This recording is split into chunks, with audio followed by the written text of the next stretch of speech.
किए हुए नक्सली, जिन्हें थोड़ी सी हिंदी बोलने में दिक्कत है। हिंदी समझ तो पाते हैं लेकिन हिंदी को पूर्ण रूप से नहीं बोल पाते। चलिए, एक साथ होते हैं तो शादी ब्याह बहुत सारे अलग अलग गीत होते हैं।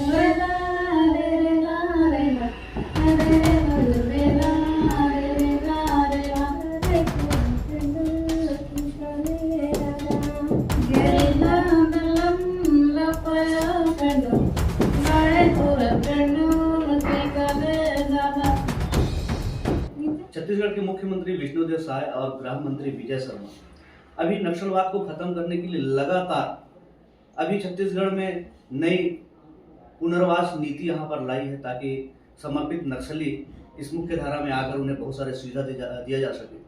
उसी तारतम्य में अभी जिला के एसपी धर्मेंद्र सिंह लगातार प्रयास कर रहे हैं, नक्सली उन्मूलन के लिए बहुत सारे अभियान चला रहे हैं। और अभी 2-3 दिन पहले ही कुछ नक्सली अभी आत्मसमर्पण किए हैं। आज हम उनसे चर्चा करते हैं।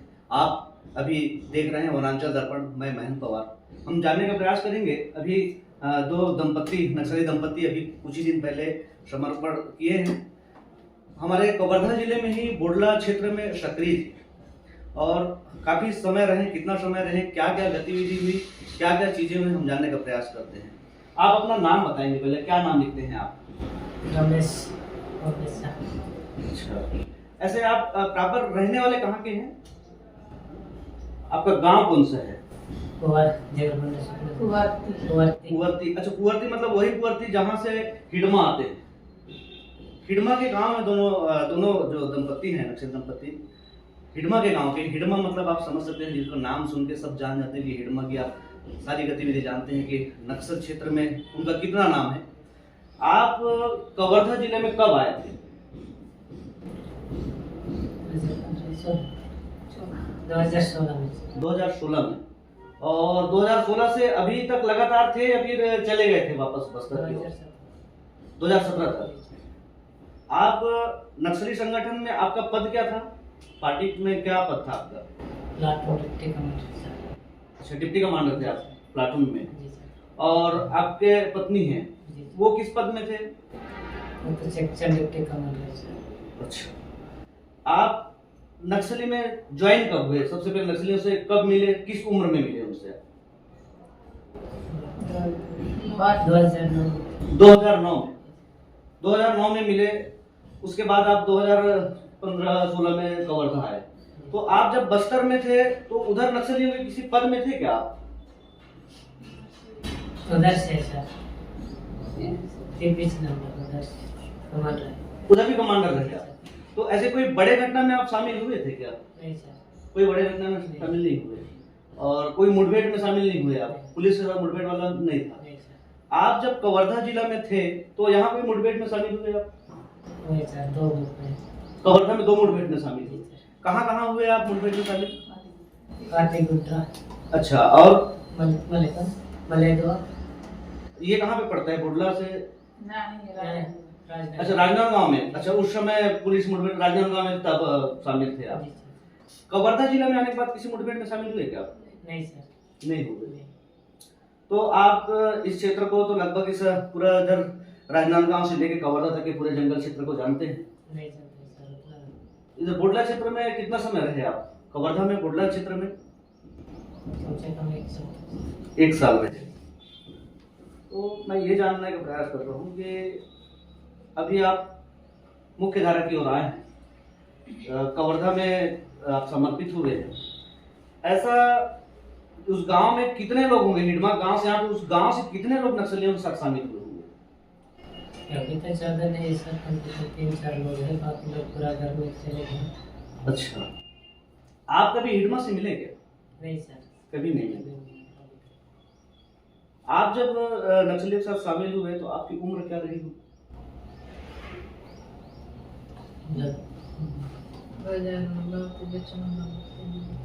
18-19 साल में। और आपकी पत्नी भी उसी गांव से है? नहीं सर, वो दूसरे गांव से है। अच्छा, तो आपकी शादी कब हुई? 2015 में शादी हुई, जब आप दोनों एक साथ थे उसी समय वहीं शादी किए? अच्छा, मैं ये जानना चाह रहा हूँ कि आप लंबे समय से जंगल में रहो, यहाँ शहर में भी एक राशन पानी की व्यवस्था के लिए एक बड़ी व्यवस्था होती है, तो जब जंगल में आप थे तो राशन पानी की व्यवस्था कैसे होती थी? इसी क्षेत्र के लोग व्यवस्था करते थे या फिर आप राशन लेके चलते थे? नहीं सर, अपन तो गांव में जाके चावल के लाके खाना बनाते। हाँ। रोज हर गांव से कहीं ना कहीं से राशन लाते थे, ऐसा है कि कोई पहुंचाने वाले होते थे या फिर आप लोग खुद जाते थे? हम लोग ही जाते थे। आप ही लोग जाके व्यवस्था बनाते थे। तो आप जब इतने लंबे समय से जंगलों में रहे हैं तो वहां आपको क्या क्या समस्याओं का सामना करना पड़ा? क्या क्या समस्याएं होती थी जंगल में? गर्मी है, बारिश का महीना, सब कुछ ऐसा तो है। झीले वाले लगा के खाना। अच्छा, झिल्ली विल्ली लगा के सब खाना वाना बनाते, पानी वानी जब गिरता था तो एक बड़ी कठिन समस्या होती थी। अच्छा, मैं ये जानना चाह रहा था कि जैसे एक सामान्य लोग हैं, देशभक्ति के लिए एक राष्ट्रगान होता है, वहाँ आपके जो नक्सली सब रहते हैं तो रोज ऐसा कोई गीत गान कुछ होता है क्या? नाच गाना भी होते थे। नाच गाना होता है? अच्छा, जैसे देशभक्ति गाना है वैसे कोई ऐसा प्रॉपरली गाना है क्या नक्सलियों के लिए भी? गाते हैं क्या कोई गाना? तो बताना चाहेंगे गाना कैसे गाते हैं, क्या गाना है? तो गाना तो कुछ नहीं गाते। नहीं, कुछ तो होगा ऐसा गाना कि जिसको नक्सली लोग गाते होंगे, ऐसा कुछ गाना तो होता होगा ना?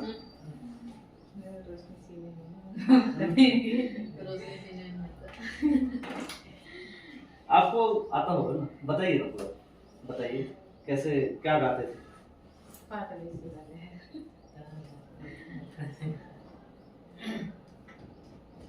मतलब आप हिंदी समझ पाते हैं पूरा कि हिंदी नहीं समझ पाते पूरा?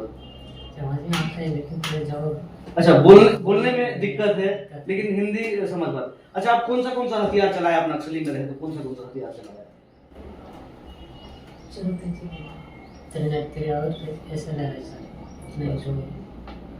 और अभी आपकी पत्नी कौन सा हथियार चलाती? वही चलाती थी। ट्रेनिंग किस टाइप की होती थी? अच्छा, स्टार्टिंग में लकड़ी पकड़ के सिखाते थे। लकड़ी में मतलब पूरा प्रैक्टिस कराते थे, उसके बाद हथियार देते थे। और एक बार ट्रेनिंग के बाद बीच में और ट्रेनिंग होता है कि फिर नहीं होता है? एक ही बार ट्रेनिंग होता है तो फिर। अच्छा, मुठभेड़ में आपने गोली चलाया क्या उस समय जब आप राजनांदगांव के समय मुठभेड़ में शामिल थे? कितना गोली चलाया? पता नहीं, मतलब गोली का तो हिसाब देना नहीं है, जितना चलाना है चला लो, ऐसा है। अभी आप कुछ ही दिन हुए हैं वापस आए हैं, आपको कैसा लग रहा है? ठीक लग रहा है। और जैसे अभी लगातार सरकार पूरी कोशिश कर रही है कि नक्सलवाद खत्म हो जाए, सारे लोग मुख्य धारा की ओर आए, आपकी ओर से ऐसा कोई संदेश है?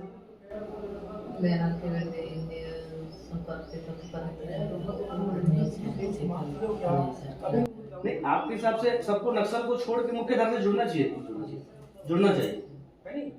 ये हमारे साथ थे अभी वर्तमान में आत्मसमर्पण किए हुए नक्सली, जिन्हें थोड़ी सी हिंदी बोलने में दिक्कत है। हिंदी समझ तो पाते हैं लेकिन हिंदी को पूर्ण रूप से नहीं बोल पाते हैं, और निश्चित रूप से अब धीरे धीरे हिंदी भी सीख जाएंगे आप। बोडला जो क्षेत्र है, लगभग 1 साल रहे आप, तो ये आप सिर्फ बरमदेव साइड रहे कि बोडला तरफ भी रहे? पूरा बरमदेव एरिया में रहे।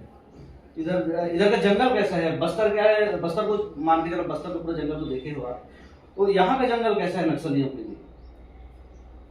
अच्छा है, खराब है, क्या है?